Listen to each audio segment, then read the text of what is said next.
Hello friends, আমার চ্যানেলে আপনাদের সবাইকে স্বাগত জানাই। আজকে আমি একটা নতুন ধরনের ননভেজ রেসিপি শেয়ার করব আপনাদের সঙ্গে। আজকে আমি তৈরি করব রাঁধুনি মাংস। এর জন্য খুবই অল্প পরিমাণে বোনলেস চিকেন নিয়েছি। প্রথমে মাংসটাকে হাফ সেদ্ধ করে নেব। এর জন্য জল গরম করতে বসিয়েছি। এবারে মাংসগুলো দিচ্ছি, হাফ সেদ্ধ করব। মাংসগুলোকে কিন্তু নুন ছাড়া সেদ্ধ করতে হবে 50%। দেখুন বন্ধুরা, মাংসটা হাফ সেদ্ধ হয়ে গেছে। 50% সেদ্ধ মাংসগুলোকে তুলে নিয়েছি। চিকেন স্টকটা রান্নার সময় কেউ চাইলে ব্যবহারও করতে পারেন, আবার স্কিপও করতে পারেন। আমি এই রেসিপিতে এই চিকেন স্টক দেব না। আমি এখানে সর্ষের তেল দিচ্ছি রান্নার জন্য। এই রান্নাটা সর্ষের তেলেই হবে। তেল গরম হয়ে গেছে, এতে রাঁধুনি দিচ্ছি, ফোড়ন দেব, স্লাইস করা পেঁয়াজ। ফোড়নটা একটু হয়েছে। দেখুন বন্ধুরা, পেঁয়াজটা খুবই হালকা করে ভাজা হয়ে গেছে।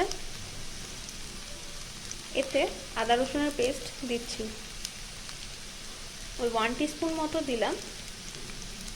পেঁয়াজটা আমি একটা বড় সাইজের পেঁয়াজকে স্লাইস করে কেটে নিয়েছি 250 গ্রাম মাংসের জন্য। আদা রসুন থেকে কাঁচা গন্ধ চলে গেছে। এতে ধনে গুঁড়ো দিচ্ছি, খুবই সামান্য পরিমাণে দিলাম, ওই 1/2 টিস্পুন মতো। লঙ্কা গুঁড়ো দিচ্ছি, ঝালটা আপনাদের স্বাদ মতো দেবেন। এতে নুন দিচ্ছি, খুবই সামান্য পরিমাণে জল দিচ্ছি যাতে মশলাটা পুড়ে না যায়। এতে সামান্য চিনি দিলাম, শুধুমাত্র স্বাদের জন্য। মশলাটা হয়ে গেছে, এতে সেদ্ধ করা মাংসটা দিচ্ছি। মশলা দিয়ে সামান্য কষানো হলো, এতে সয়া সস দিচ্ছি, ওই 1/2 টেবিল স্পুন মতো দিলাম। মাংসটা ভালোভাবে কষানো হয়ে গেছে সব মশলার সঙ্গে। এতে খুবই সামান্য পরিমাণে জল দিচ্ছি। মাংসটা সেদ্ধ হয়ে গেছে, ফ্লেমটা অফ করে দেবো। এদিকে প্যানে সামান্য তেল দিয়ে নেব। সাদা তেল দিলাম। এতে রিং করে কাটা পেঁয়াজগুলো দিয়ে দিচ্ছি, হালকা সতে হবে।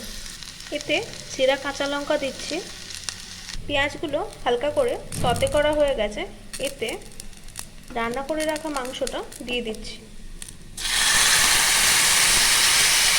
এটা ফুটে গেছে, এতে খুবই সামান্য পরিমাণে গরম মশলা গুঁড়ো দিচ্ছি,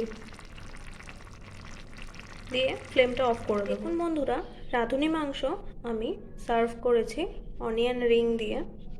এই রেসিপি যদি পছন্দ হয় তাহলে লাইক, শেয়ার আর কমেন্ট করতে একদমই ভুলবেন না।